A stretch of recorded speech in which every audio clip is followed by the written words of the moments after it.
Hi friends, welcome to D Creative Designing. நம்ம already 5 stitches பார்த்துட்டோம். இப்போ வந்து நெக்ஸ்ட்டு 5 ஸ்டிச்சஸ் பார்க்க போகிறோம். இன்றைக்கி நம்ம பார்க்க போகிறது ஃபெதர் ஸ்டிச். அதுக்கு 3 லைன் போட்டிருக்கேன். செகண்ட் லைன்லேருந்து நீடில் எடுத்து ஃபஸ்ட் லைனில் விடுறேன். ஃபஸ்ட் லைன்லேருந்து செகண்ட் லைனுக்கு நீடில் எடுத்து நீடிலுக்கு பின்னாடி வந்து த்ரெட்டை விட்டு நீடில் வெளியே எடுத்துக்கிறேன். அப்போ எடுக்கும் போது நம்மளுக்கு யூ ஷேப், கிராஸாக யூ ஷேப் வரும். அதே மாதிரி தேர்ட் லைன்லேருந்து நீடில் எடுத்து செகண்ட் லைனில் விடுறேன். செகண்ட் லைனில் விடும்போது நீடிலுக்கு பின்னாடி த்ரெட்டை விட்டு எடுத்துக்கிறேன்.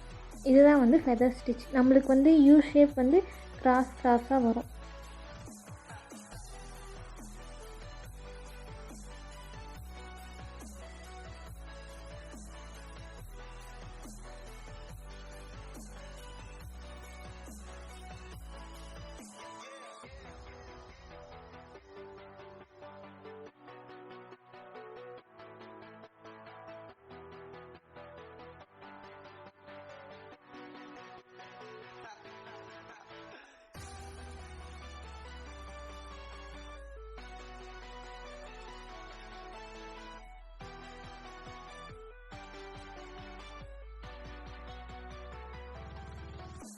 நம்ம நெக்ஸ்ட்டு பார்க்க போகிறது ஸ்ப்ளிட் ஸ்டிச். இதுக்கு வந்து நான் 6 ஸ்டாண்ட்ஸாக எடுத்திருக்கேன். நம்ம ஃபஸ்ட்டு பார்க்கும்போது 3 ஸ்டாண்ட்ஸாக மட்டும் த்ரெட் எடுத்திருக்கோம். நான் இதுக்கு ஃபுல்லாக எடுத்திருக்கேன். 6 ஸ்டாண்ட்ஸாக எடுத்திருக்கேன்.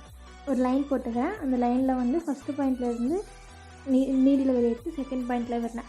இப்போ ஃபஸ்ட்டு பாயிண்ட்டுக்கு செகண்ட் பாயிண்ட்டுக்கு நடுவில் இருந்து ஒரு பாயிண்ட்லேருந்து நீடில் வெளியே எடுத்து தேர்டு பாயிண்டில் விடுறேன். ஸ்ப்ளிட்டை பொறுத்த வரைக்கும் நம்ம ஃபஸ்ட்டு பாயிண்ட்டுக்கும் செகண்ட் பாயிண்ட்டுக்கும் நடுவில் இருந்து எடுக்கிறது தான் வந்து ஸ்ப்ளிட் ஸ்டிச்.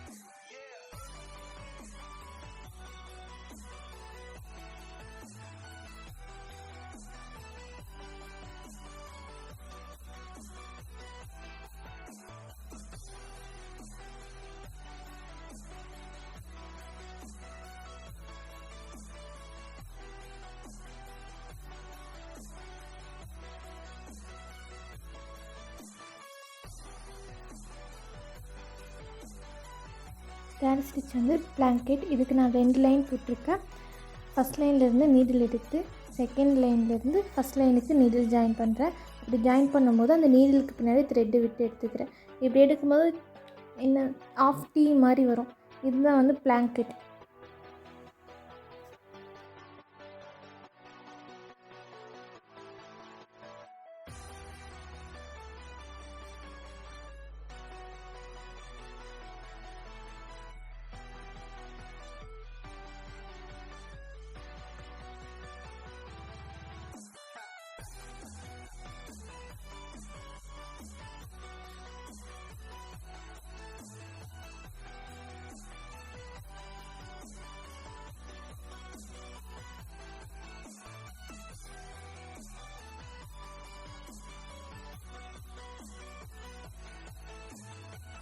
நம்ம நெக்ஸ்ட்டு பார்க்க போது கிராஸ் ஸ்டிச். அதுக்கு நான் 2 லைன் போட்டிருக்கேன். ஃபஸ்ட் லைன்லேருந்து நீடில் எடுத்து கிராஸாக வந்து செகண்ட் லைனில் விடுறேன். செகண்ட் லைன்லேருந்து நீடில் எடுத்து செகண்ட் பாயிண்ட்லேயே விடுறேன். செகண்ட் பாயிண்ட்லேருந்து எடுத்து கிராஸாக மறுபடியும் ஃபஸ்ட் லைனில் விடுறேன். கிராஸ் ஸ்டிச் வந்து இன்ட்டு மார்க் மாதிரி வரும். ஃபஸ்ட்டு கிராஸ் ஸ்டிச்சுக்கும் செகண்ட் கிராஸ் ஸ்டிச்சுக்கும் கேப் வேணும். நம்ம ஸ்டிச்சு நீடில் எடுத்து ஃபஸ்ட் லைனில் எடுக்கும்போது கிராஸாக செகண்ட் லைனில் விடுறோம். இதே மாதிரி தான் ரிப்பீட்டாக வரும். இதுக்கு வந்து 2 மெத்தட்னால் வந்து 2 டைப் இல்லை. நீடில் விடுற டைப் வந்து டிஃப்ரெண்ட்டாக இருக்கும். ஸ்டிச்சே வந்து 2 மெத்தட் இருக்குன்னு அதில் நீடில் வந்து விடுற மெத்தட் வேறு மாதிரி இருக்கும். இப்போ செகண்ட் லைன்லேருந்து நீடில் எடுத்து ஃபஸ்ட் லைனில் விட்டு கீழே விட்டு மேலே மறுபடியும் ஃபஸ்ட் லைன்லேருந்து எடுத்து செகண்ட் லைனில் கிராஸாக கீழே விடுறேன். இப்போ இது விடும்போது நம்ம நீடில் வந்து கீழே விட்டு எடுக்கும்போது நம்ம கை கீழே போயிட்டு வருது. அதே வந்து நம்ம என்ன பண்ணுறோன்னா கை கீழே போகாமல் ஃபஸ்ட் லைன்லேருந்து எடுத்து செகண்ட் லைனில் விடுறேன்னா இப்போ செகண்ட் லைன்லேருந்து இன்டர்லிப் பாதி அந்த நீடில் கிராஸாக விட்டு எடுக்கிறதா வந்து செகண்ட் மெத்தட்.